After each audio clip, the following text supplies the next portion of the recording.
Bismillahirrahmanirrahim. Assalamualaikum warahmatullahi wabarakatuh. Yang terhormat Bapak Fatoni MMSI selaku dosen pengampu mata kuliah Manajemen Proyek Informasi. Baiklah, saya di sini akan menjelaskan laporan dari proyek sistem informasi membership bond fitness berbasis web. Ya, langsung saja masuk ke latar belakang. Baiklah, di sini latar belakangnya yaitu sistem informasi menjadi kebutuhan yang sangat penting bagi perusahaan atau instansi yang di era teknologi saat ini. Perusahaan atau instansi tersebut menyadari akan manfaat menggunakan sistem informasi dalam aktivitas bisnis sehari-hari yang dapat mempermudah pekerjaan serta memberikan pelayanan yang baik. Pemanfaatan teknologi informasi yang optimal dapat membantu kegiatan manusia sehari-hari karena mudahnya mengakses informasi dimanapun dan kapanpun karena dapat diakses hampir di semua perangkat elektronik, khususnya personal komputer atau PC dan mobile phone atau handphone. Sama halnya dengan sistem informasi, olahraga saat ini sudah menjadi gaya hidup dan kebutuhan di semua kalangan masyarakat. Masyarakat semakin menyadari bahwa kesehatan merupakan aset yang mahal yang harus dijaga. Jenis olahraga pun sudah semakin bervariasi dan banyak pusat-pusat pelatihan kebugaran yang mudah ditemukan. Salah satunya adalah Bond Fitness yang merupakan tempat pelatihan olahraga dan aerobics di Kota Bengkulu. Bond Fitness ini sudah berdiri sejak tahun 2016. Banyak yang antusiasme masyarakat memilih Bond Fitness sebagai tempat berolahraga, membuat Bond Fitness memiliki banyak peminat. Maka dari itu, penulis tertarik untuk melakukan penelitian pada perusahaan ini yang masih menggunakan sistem manual. Semua kegiatan pendataan dan pendaftaran anggota masih menggunakan pencatatan manual. Oleh karena itu, kegiatan bisnisnya yang masih menggunakan sistem manual, hal ini membuat pegawai harus selalu meminta anggota memperlihatkan kartu keanggotaan. Pengunjung harus kembali menulis nama, jam masuk dan jam keluar, serta tanda tangan di kertas yang telah disediakan. Pengunjung atau member baru dapat menggunakan fasilitas setelah staf mengecek data yang diterima sesuai dengan yang ada pada berkas keanggotaan. Besar kemungkinannya terjadi kehilangan data anggota karena hanya berupa kertas tertulis. Kurangnya efisiensi pekerjaan dan waktu, terlebih pada saat fitness tersebut sedang ramai, serta pelayanan yang kurang memuaskan bagi pelanggan. Dan dengan adanya aplikasi sebagai salah satu perkembangan informasi, menjadikan aplikasi ini salah satu media untuk mengakses berbagai informasi. Hal tersebut pun dimanfaatkan oleh perusahaan dalam mengembangkan usahanya. Karena dengan pemanfaatan aplikasi, perusahaan bisa melakukan bisnisnya dengan lebih mudah.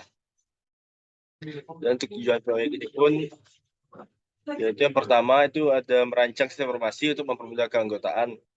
Yang kedua, menampilkan rekapan data keanggotaan member fitness. Yang ketiga, untuk mengetahui masa keanggotaan fitness. Dan manfaatnya pun, yaitu pengembangan sistem informasi ini diharapkan dapat dioperasikan dengan baik dalam pekerjaan dan pendataan bagi perusahaan. Dan sasaran proyek ini adalah owner perusahaan dan admin fitness. Pemilik toko dapat mengakses sistem ini untuk dapat melihat rekapan data member fitness. Pegawai dapat mengakses sistem ini untuk pengolahan data member dan member yang meliputi proses transaksi pendaftaran, transaksi perpanjangan keanggotaan, dan transaksi pembayaran keanggotaan. Dan metode pengembangannya yaitu merupakan menggunakan sistem development life cycle atau SDLC, di mana model yang digunakan adalah waterfall. Ya, langsung kepada pembahasan di sini. Yang pertama itu jadwal dan waktu kegiatan proyek. Dan total pengerjaan dari proyek sistem informasi manajemen membership bond fitness ini adalah 1 hari dengan pembagian jadwal seperti pada tabel berikut dengan analisis sistem 30 hari, desain sistem 19 hari, uji coba sistem pembuatan sistem 30 hari, uji coba sistem 14 hari, implementasi 21 hari. Langsung saja masuk ke breakdown struktur atau WBS.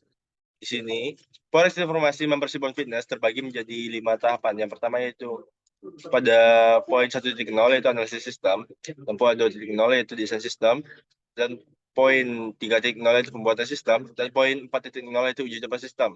Dan juga yang terakhir itu poin 5.0 yaitu implementasi sistem. Langsung masuk kepada tahap analisis sistem. Itu pada tingkat pertama itu ada analisis sistem yang terbagi menjadi 4 bagian. Yang pertama itu ada pada poin 1.1 yaitu pengumpulan data untuk menganalisis kebutuhan sistem. Yang kedua itu ada analisis masalah. Yang ketiga ada analisis kebutuhan. Dan yang keempat yaitu membuat dokumentasi hasil tahap analisis yang dilakukan oleh staf administrasi.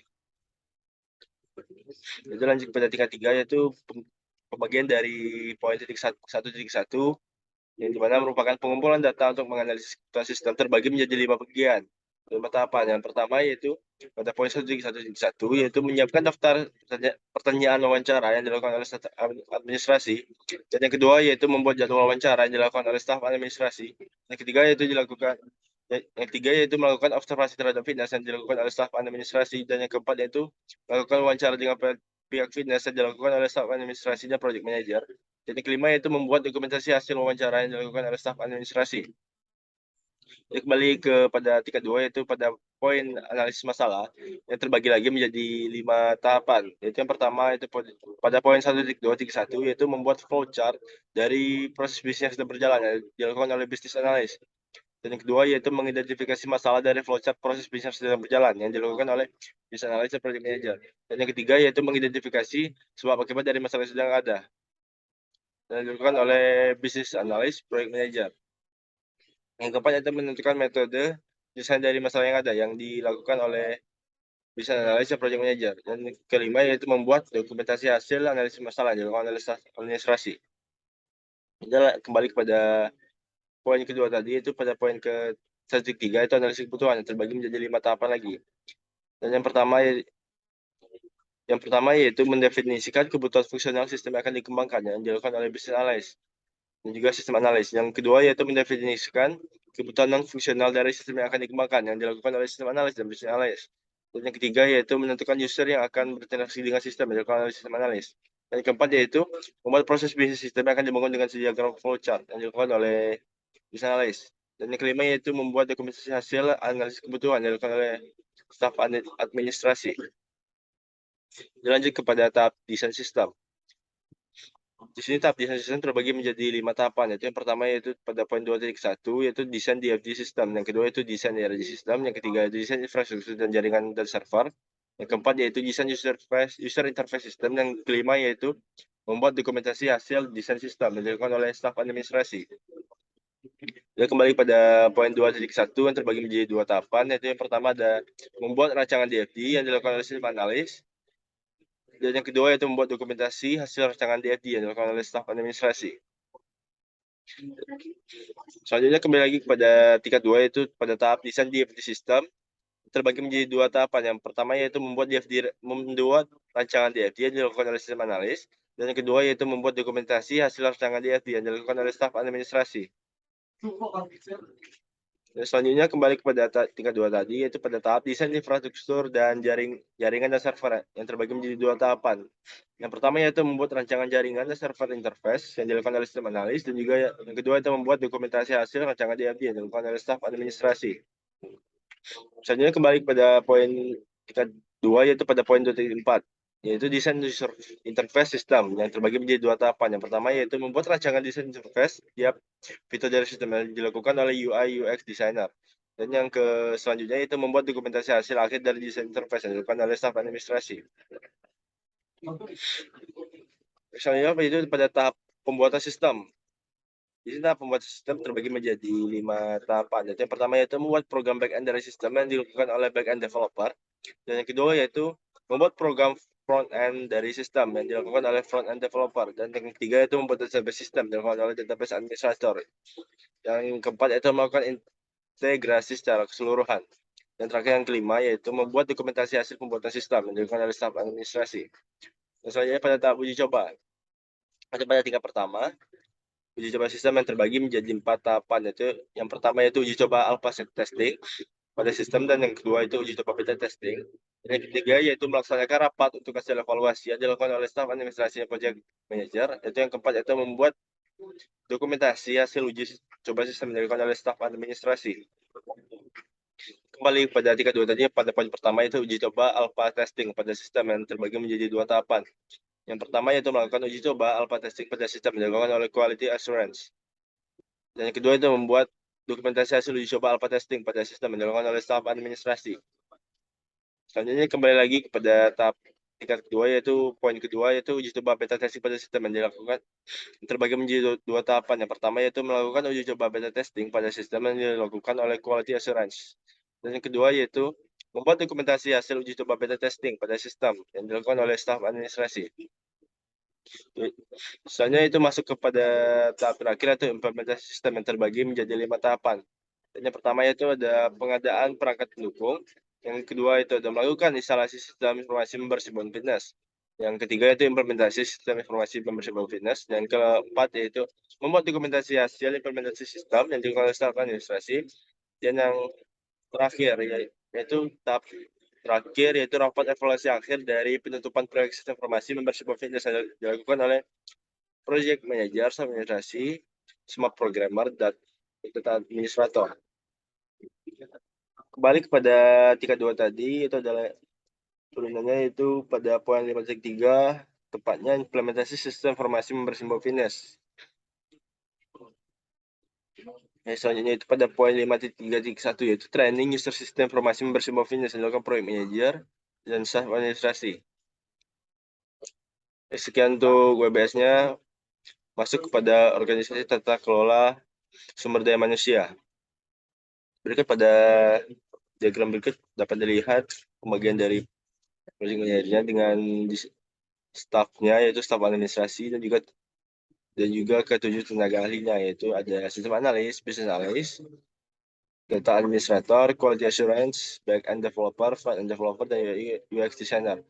Ya, untuk penjelasannya yaitu project manager. Project manager merupakan orang yang bertanggung jawab dalam menghandle dan memimpin pengembangan proyek dari awal hingga proyek selesai. Yang kedua itu ada staff. Staff sendiri merupakan anggota yang memiliki peranan yang bersifat universal atau umum, seperti staf administrasi disebut dalam membuat dokumen administrasi dan dokumentasi dari tahapan pengembangan proyek. Dan yang ketiga itu ada tenaga ahli. Tenaga ahli di sini merupakan anggota yang memiliki peran yang lebih spesifik dalam pengembangan proyek informasi. Dan untuk lebih detailnya terbagi menjadi 7 tenaga ahli. Di sini yang pertama itu ada sistem analis yang merupakan bertanggung jawab dalam menganalisis sistem, baik sistem yang sedang berjalan ataupun sistem yang akan dikembangkan. Yang kedua itu ada business analyst yang bertanggung jawab dalam menganalisis sistem. Yang ketiga itu ada database administrator yang bertanggung jawab dalam menyusun segala permasalahan database. Yang keempat yaitu quality assurance yang bertanggung jawab dalam melakukan testing atau uji coba. Dan yang kelima itu ada back-end developer yang bertanggung jawab dalam melakukan pengkodean back-end system. Yang keenam itu ada front-end developer yang bertanggung jawab dalam melakukan pengkodean front-end system. Dan terakhir ada UI UX designer. Di sini UI UX designer bertanggung jawab dalam membuat desain interface. Dan untuk lebih detailnya pembagian dari OTK-nya dapat dilihat pada diagram berikut. Di sini pada tahapan analisis sistem. Tahapan analisis sistem memiliki staf yaitu staf administrasi dan tenaga ahlinya itu business analyst, sistem analis. Yang kedua itu adalah tahap desain sistem yang memiliki staf administrasi dan juga tenaga ahlinya itu sistem analis dan UI UX designer. Yang ketiga yaitu ada pada tahap pembuatan sistem. Di sini memiliki staf administrasi dan juga tiga tenaga ahli yaitu backend developer, front-end developer, dan database administrator. Yang juga serta pada tahap uji coba sistem yang memiliki staf administrasi dan juga tenaga ahlinya yaitu quality assurance dan juga database administrator. Dan juga pada tahap implementasi sistem yaitu memiliki staf administrasi dan juga pada tenaga ahlinya ya tenaga ahlinya itu memiliki semua programmer dan juga database administrator. Baiklah masuk ke anggaran atau rencana anggaran biaya. Di sini total dari anggaran yang akan dibutuhkan yaitu dari semuanya itu ada 26.550.000 yang terbagi menjadi 38 tas. Di sini untuk pada tas pertama yaitu pada tas 1.4 atau membuat dokumentasi tahap analisis yang dilakukan oleh staf administrasi dengan jumlah honornya 100.000 dan juga beberapa alatnya atau alat tulis kerjanya, alat tulis kantornya itu dengan total keseluruhannya itu 100.000. Untuk tahap kedua yaitu menyiapkan daftar pertanyaan wawancara yang dilakukan oleh staf administrasi dengan jumlah honor 100.000 dan juga alatnya itu alat tulis kantor dengan total keseluruhannya 150.000. Juga maaf untuk yang pertama tadi yaitu rawat dari 100.000 menjadi 150.000. Dan yang ketiga yaitu membuat jadwal wawancara yang dilakukan oleh staf administrasi dengan honor 100.000 dan juga alat tulis kantornya yaitu 50.000 dengan total keseluruhan 150.000. Dan juga pada tahap keempat yaitu melakukan observasi terhadap bond fitness yang dilakukan oleh staf administrasi dengan total honor.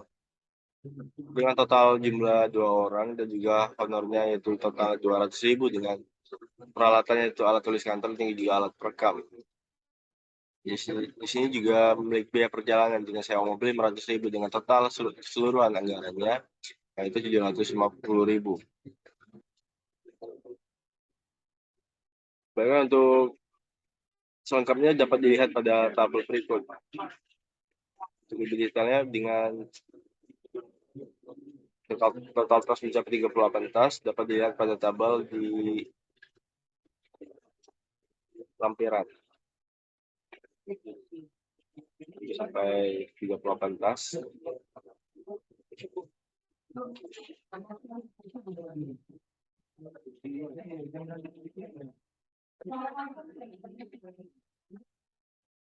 Selanjutnya masuk pada penutup dengan kesimpulan yaitu yang pertama, penerapan sistem komputerisasi untuk menggantikan proses manual sangat diperlukan untuk dapat memenuhi kebutuhan informasi yang sangat cepat dan tepat, dan juga tidak lupa juga akurat. Dan yang kedua, yaitu penerapan sistem komputerisasi dapat mengurangi kesalahan dan kelalaian pada kinerja yang dapat merugikan pihak perusahaan. Dan yang ketiga, yaitu penerapan sistem komputerisasi ini juga dapat memudahkan user dalam melakukan transaksi yang semuanya telah tersedia di dalam sistem komputer. Baiklah, sekian saja presentasi dari saya. Bila ada salah kata maupun salah ucap, mohon maaf. Pada Tuhan saya mohon ampun. Sekian dan terima kasih. Assalamualaikum warahmatullahi wabarakatuh.